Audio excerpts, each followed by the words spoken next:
নমস্কাৰ পুনৰ আবেলিৰ সময়ত আমি লাইভ লৈ আহিলো আপোনালোকৰ কাৰণে উচ্ছেদ সমাপ্ত হল প্ৰশাসনে শান্তিপূৰ্ণভাৱে উচ্ছেদ অভিযান চলাই তেওঁলোকে ঘৰমুৱা হৈছে মই এতিয়া উপস্থিত আছো হাছিলা বিলত আপোনালোকে চাওক এনেদৰে জিচিবিৰে ঘৰ বাৰী ভাঙি সপনৰ ঘৰ বাৰীবোৰ ভাঙি তহিলং কৰি থৈ গৈছে এতিয়া আমাৰ প্ৰশ্ন হয় আপোনালোকে এই জেজেম স্কিমটো চাই আছে আপোনালোকে চাওক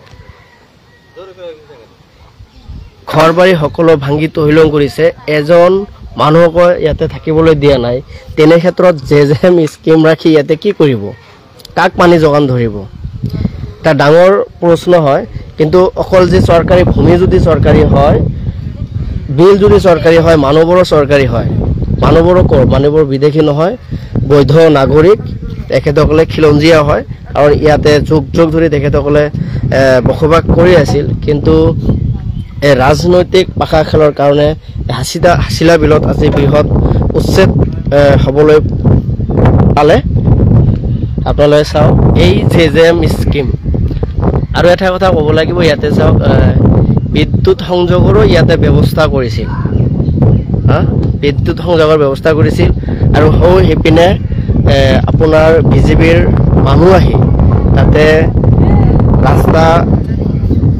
ৰাস্তাৰ উদ্ঘাটন কৰি তেখেতসকলে গৈছিল মানে ৰাস্তা এটা বনাই পকী ৰাস্তা বনোৱাৰ কাৰণে যোজনা চলাইছিল যেতিয়া প্ৰশ্ন হয় যদি এখেতসকলে অবৈধভাৱে ইয়াতে বসবাস কৰি আছে তেনেহ'লে কিয় বিদ্যুৎ সংযোগ কৰিলে জেজেম স্কিম দিলে বিদ্যালয় স্থাপন হৈছে পুৰণি যুগৰ পৰা ইয়াতে কোনো 80-90 বছৰ ধৰি এখেতসকলে ইয়াতেই নিগাজিকৈ বসবাস কৰি আছে কিন্তু হঠাতে বিজেপি চৰকাৰে সংখ্যালঘুৰ ওপৰত আক্ৰমণমূলকভাৱে আজি উচ্ছেদ কৰি তেখেতসকলে গুচি গ'ল খুব বেদনাদায়ক আপোনালোকে চাই আছে জেজেম স্কিম কেইটা আছে ইয়াতে তিনিটা আছে হয় আপোনালোকে শুনিলেই ইয়াতে হাছিলা বিলত জেজেমৰ স্কিম তিনিটা দিছে যদি ঘৰবাৰী যদি অবৈধ হয় তেনেহ'লে জেজেম স্কিমো নিশ্চিতভাৱে অবৈধ জেজেম স্কিমৰ ঘৰবোৰ ভাঙি দিব লাগিছিল কাৰণ অবৈধভাৱে ইয়াতে জেজেম স্কিম দিছে এটাও ক'ব লাগিব এলপি স্কুল তিনিটা আছে 4টা এলপি স্কুল হয় আশ্চৰ্যকৰ বিষয় যে এই হাছিলা বিলত 4টা এলপি স্কুল আছে জেজেম স্কুল আছে জেজেম পানীৰ যেটো হাউস সেইটো আছে আৰু 4টা অঙ্গনবাদী কেন্দ্ৰ আছে তৎসত্ত্বেও ইয়াতে প্ৰশাসনে উচ্ছেদ চলাই সমগ্ৰ অঞ্চল তহিলং কৰি পেলাইছে মানুহৰ এতিয়া খোৱা বোৱাৰ ব্যৱস্থা নাই ক'ত থাকিব এটা ৰাতি ক'ত থাকিব এই ৰ'দ বৰষুণত কেনেকৈ তেখেতসকলে নিৰাপদে থাকিব এটা ডাঙৰ প্ৰশ্ন এতিয়া উত্থাপন হৈছে খুব মৰ্মান্তিক এটা দৃশ্য আপোনালোকে চাই থাকক কেনেদৰে সপনৰ ঘৰখন তেখেতসকলে নিমিষতে শেষ কৰি থৈ গুচি গ'ল এয়া নিশ্চিতভাৱে ক'ব লাগিব হিটলাৰী শাসন যদি তেখেতসকলে অবৈধভাৱে বসবাস কৰি আছে তেখেতসকলে পৰ্যাপ্ত পৰিমাণৰ সময় দিব লাগিছিল আৰু এখেতসকল অতি দৰিদ্ৰ মানুহ নদী ভঙা মানুহ গতিকে এখেতসকলক পুনৰ সংস্থাপন দি অন্য এটা ঠাইত হস্তান্তৰ কৰি এখেতসকলক উচ্ছেদ চলাব লাগিছিল কিন্তু চৰকাৰে এইখিনি নকৰি পোনপটীয়াকৈ আক্ৰোশমূলকভাৱে অকল সংখ্যালঘু হোৱাৰ বাবে এখেতসকলক উচ্ছেদ চলাইছে আমি আৰু যাম আগফালে এটা মছজিদ আছে আৰু স্কুল আছে তেখেতসকলে কেনেদৰে সেইবোৰ ভাঙি তহিলং কৰি থৈ গৈছে সমগ্ৰ পৰিৱেশ আপোনালোকক দেখাবলৈ যত্ন কৰিম দাদা আপুনি কি ক'ব এতিয়া উচ্ছেদ চৰকাৰে এনেকৈ কৰি থৈ গ'ল আপোনালোকৰ অৱস্থা পানীত হানচৰা হৈছে কি আহ্বান জনাব এতিয়া আহ্বান চৰকাৰ আমি খাসমাটিত আছো সৰকাৰেৰ মাটি সৰকাৰে দাবি কৰেছে 2 দিন সময় যে তথাপি আমি সময় পোৱা নাই যদিও আমি প্রায় 60% ঘর দর ভাঙি একদম নিজে যাব ক্লিয়ারে করেছিল কিমান বছর ধরে আপোনালোকে ইয়াতে বসবাস কৰি আহিছিলে কিমান বছৰ 1951 যেটা ভোটাৰ লিস্ট এই ভোটাৰ লিস্টত তো আমাৰ দাদাৰ নাম আছে তাৰ পিছত তো 66 51 পৰা রেগুলার আমার এই হাসিলা বিলরে আমি বাসিন্দা আর ইমান বছরের পর থাকার পিছতো সরকারি রাস্তাঘাট হয়েছে, আর এইফালে আপনার জেজিএম স্কিম, এলপি স্কুল, আর পিএমসি ঘর, যে সরকারি ঘর, প্রত্যেক ঘরে ঘরে সরকারি ঘর আছে। আবার আপনার এই এগ্রিকালচারের উপর প্রত্যেক বছরে বছরে আমাকে স্কিম দিয়ে থাকে, পাওয়ার পাম্প, আরও খেতিবাতি যেবিলাক মানে বীজ আছিল সেইবিলাকও দিয়ে থাকে। সব ফালৰ পৰা সরকার আমাকে ঠিকে দিছে, আর উপযুক্তভাবে দেওয়ার কারণে আমিও আসলে ভাবিছি যে তেনেহ'লে আমার কোনো অসুবিধা নাই। যার কারণে আমি হাজিরা করি হোক, মজুরি করি হোক, তেনেকৈ হক কিয়া টকা পয়সা যে ইনকাম কৰিছোঁ কিবা কিবি কৰি মানে ঘৰ দুৱাৰ কিনি ভাবি লৈ হাজার হাজার উঠাইছিল। কিন্তু আমাক যদি গুচি যাব দিছে আমি যাম, যিহেতু আমার নিজা মাটি নয়, সরকার বাড়িত থাকো আমি। সরকারের সাথে আমার এটাই আবেদন, যেহেতু আমি ভারতীয় নাগরিক, আমি ভারতেরই মানুষ, আমি ইয়ারই মানুষ, অসমেরই মানুষ। সেই গতিকে সরকার আমাকে যদি ক্লিয়ার করার জন্য আর যাওয়ার ভবিষ্যৎ আমার উপযুক্ত কোনো একটা মানে ব্যবস্থা দিবা লাগে।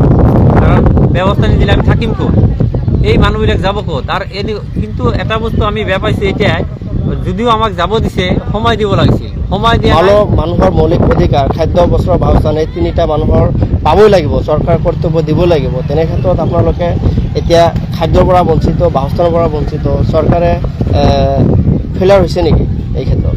এই ক্ষেত্ৰত যি দেখা যায় সৰকাৰ ফেইলাৰ বুলি ক'ব পাৰো। কারণ এই কারণে নহলে যদিও আমাক ধরক যেটা কন্ডিশন বর্তমান হয়েছে, আমার খাদ্যেরও অভাব, অন্য বস্ত্র দুইটার অভাব, প্রত্যেকটা তিনটা বস্তুরই অভাব হয়ে আছে। কারণ এই অভাববিলাক তো আমার পূরণ করা নাই। আমার সরকারি মাটিতে আছো আমি, আমাক যাব দিছে আমি যাম, আমার আপত্তি নাই, কিন্তু আমার সেই বিধি ব্যবস্থা করা লাগছে। সেটা নকরা করে এনেকুৱা কন্ডিশন করিল না, এখন আমি হওয়া জায়গা আছে না, খাওয়া আছে না, আমার পিঠা কাপড় কেনি আছে, অল সাইডটা অভাব আমার। ইফালে আমার ল'ৰা ছোৱালী 18 তাৰিখেৰ পৰা 19 ল'ৰা ছোৱালীৰ পৰীক্ষা, টেস্ট আৰম্ভ। এই মুহূৰ্তে ল'ৰা ছোৱালী ক'ত থাকিব, ক'ত পঢ়িব, কেনেকৈ পৰীক্ষা দিব? আপোনাক ধন্যবাদ জনাইছোঁ ইমানখিনি সহযোগ কৰাৰ বাবে। আৰু আপোনালোকক আৰু এটা কথা কওঁ, ইহঁতসকলে যিহেতু উচ্ছেদ হ'ল, উচ্ছেদ হোৱাৰ পিছত তেখেতসকলৰ জীৱিকা নিৰ্বাহ যি কৰ্ম কৰি খাইছিল সেই কৰ্মৰ ওপৰত ভাবুক আহি পৰিছে। ক'ব লাগিব অৰ্থনৈতিকভাৱে উচ্ছেদিত ৰাইজসকলে ভাঙি পৰিছে, পানীত হাঁহ নচৰা অৱস্থা হৈছে এখেতসকলৰ। আৰু এখেতসকলৰ যি মৌলিক অধিকাৰ, সেই মৌলিক অধিকাৰ পৰা এখেতসকলে বঞ্চিত হৈ আছে। গতিকে চৰকাৰক আহ্বান জনাইছোঁ, এই উচ্ছেদিত লোকসকলক বিহিত ব্যৱস্থা কৰি এখেতসকলক পুনৰ সংস্থাপন যাতে দিয়ে। আপোনালোকে চাই থাকক, আৰু আগত বিশেষ বিশেষ দৃশ্য আপোনালোকক দেখাবলৈ যত্ন কৰিম। এটা সুন্দৰ মছজিদ আছে, সেই মছজিদটো কেনেদৰে ভাঙি পেলাই তহিলং কৰিছে, মখিমূৰ কৰি গচকি পেলাই থৈ গুচি গৈছে, সেই দৃশ্য আপোনালোকক দেখাবলৈ চেষ্টা কৰিম। অলপ সময় আপোনালোকে অলপ ৱেইট কৰক। তাতে মানুহবোৰ জুম বান্ধি থিয় দি আছে, তাতেই এটা মছজিদ আছে। এতিয়া চাওক আজব দেশৰ গজব কাহিনী, চাওক আজব দেশৰ গজব কাহিনী। ইয়াতে ঘৰ বাৰী সকলো ভাঙি জনসাধাৰণক গুচাই দি এতিয়া ইয়াতে ৰাখিছে জেজিএম স্কিম আৰু এখন বিদ্যালয়, 4খন বিদ্যালয় ৰাখিছে। এতিয়া আপোনালোকে ভাবক, যদি ঘৰ বাৰী মানুহ একো নাথাকে তেনেহ'লে এই বিদ্যালয়ত পঢ়িব কোনে? এটা হাস্যকৰ বিষয়, মৰ্মান্তিক বিষয়।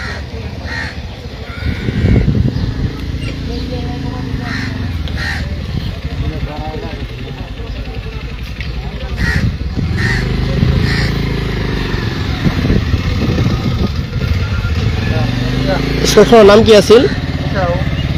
স্কুলখনৰ নাম কি আছিল নাজানো দেখোন যে।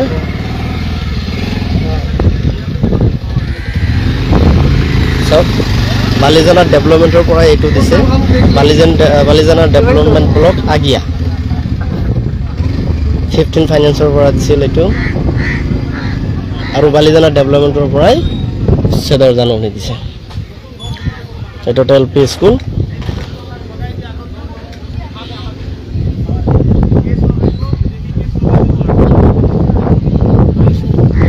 ইপিনে আহকচোন অলপ, এইটো লৈ চাওক কি কৈ চাওকচোন। লাইভত আছে। এয়া আছিল মছজিদ।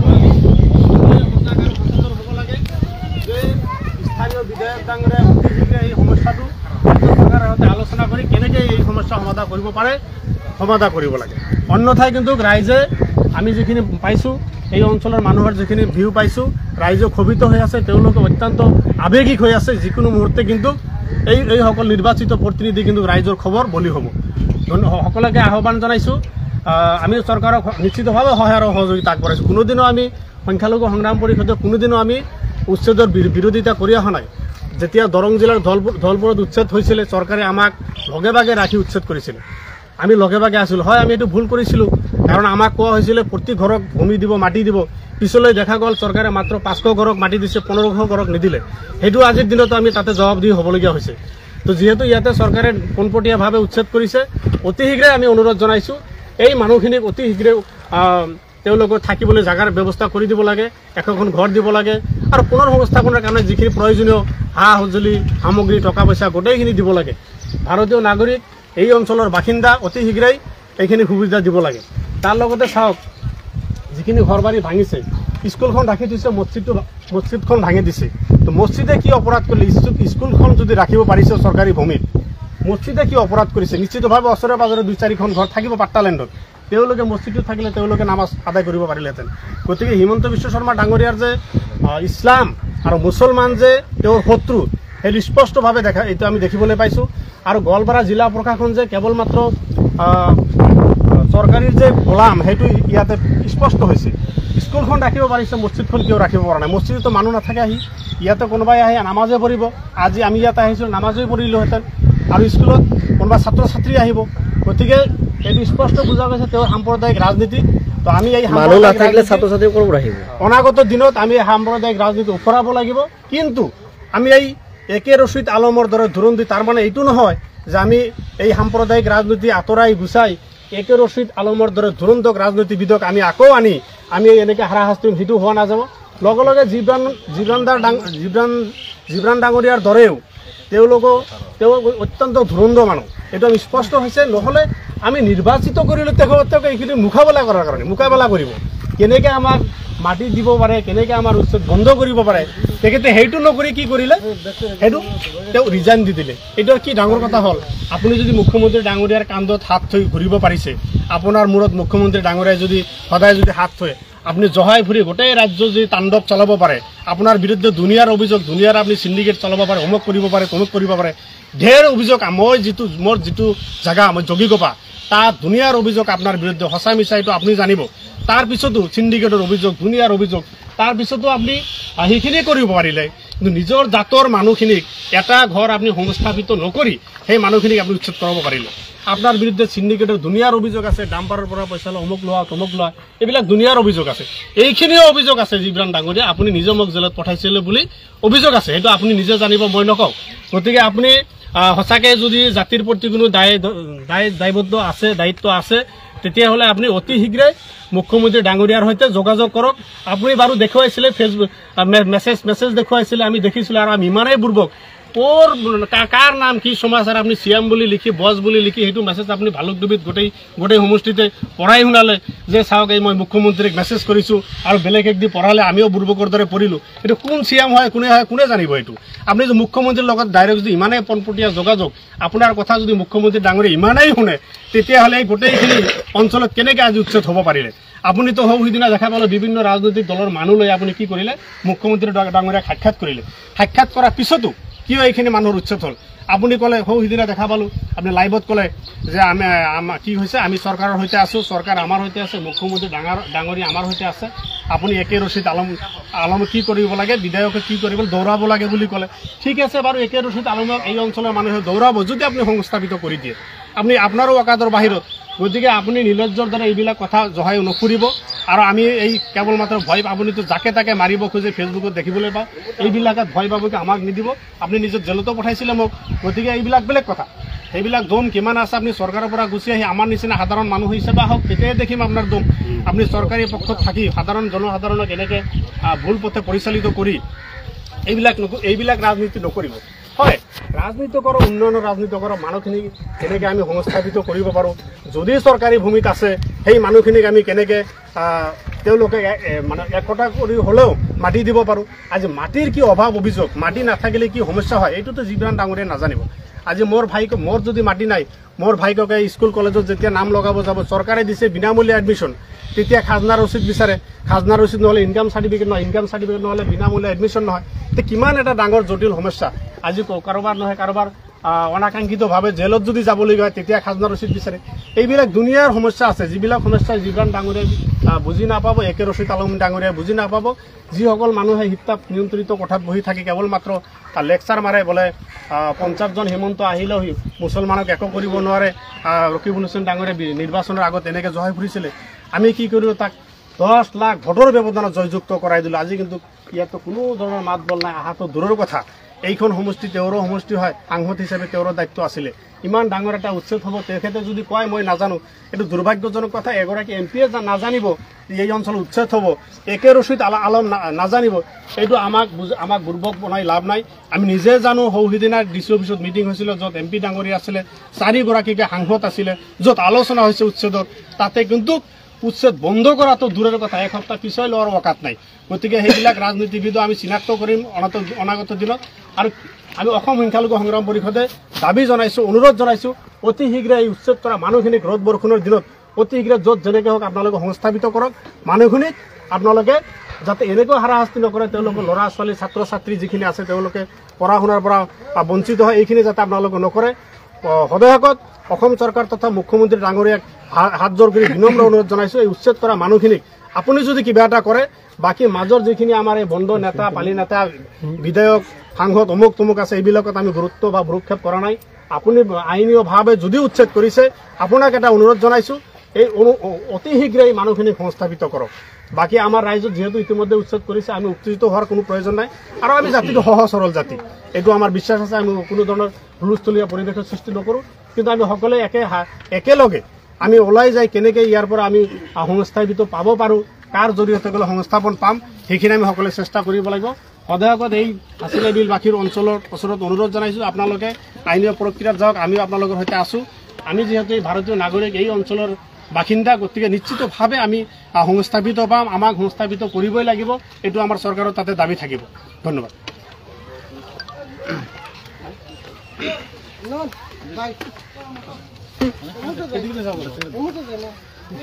চাওচোন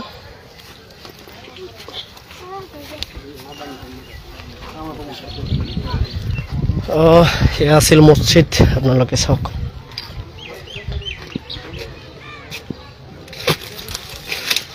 এনেদৰে গছবোৰ ভাঙি তেখেতসকলে গুচি গৈছে।